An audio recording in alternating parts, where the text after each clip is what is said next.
When a 14-year-old terrier named Rascal was dropped off at the Nanaimo SPCA last week, it looked like it was completely covered in dirt. But when veterinarians took a closer look, they realized that the dirt was actually masses of tiny fleas. More than 100,000 fleas were feasting on the dog's blood.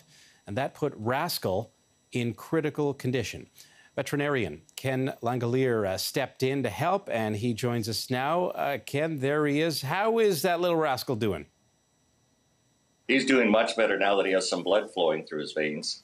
Okay, tell me what happened when he was brought in. What was your assessment? Well, he was brought in what the SPCA calls critical distress. He was at the point where he was thinking of checking out and dying. The fleas had drank his blood significantly, to the point where he had lost 85% of his circulating red blood cells. So he was so anemic he could no longer stand, barely hold up his head, and as I said, he was thinking of dying. What was the first thing that you had to do to stabilize him? Well, we started him off with some intravenous fluids right away, and quick rushed and got a blood donor. We're fortunate that one of our staff has a universal dog, and she rushed home and brought her dog in. We collected some blood, did a few tests to make sure it was adequate for Rascal, and then gave him a blood transfusion. Now, how long did this take for you to, once he came in, how long did it take before you thought, okay, he's in good shape now?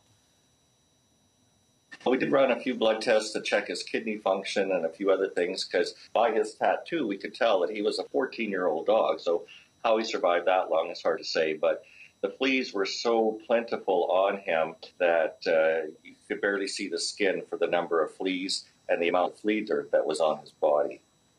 100,000 fleas is the estimate that he had covering him. How do you get rid of that number? And was there a risk to yourself and some of the animals around your practice?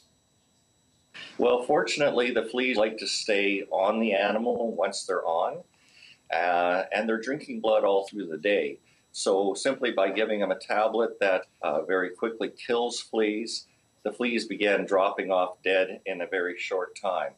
And the flea eggs, etc., came off the following day when we were bathing him and removing the dead fleas, the flea eggs, and the flea dirt that the fleas had left behind. What's next now for Rascal? What other kinds of treatment do you have to give him? Well, Rascal's also a little thin, so we're fattening him up a little bit. He's going to be getting some dental surgery in a month or two, and he's going to find himself a nice home where he'll be treated royally and stay on flea prevention for the rest of his life. That new home, tell us a little bit about that. Right now he's in a foster home, and it's a very nice person who just takes in dogs that need that extra bit of care and love, and you're loving it, aren't you, Rascal?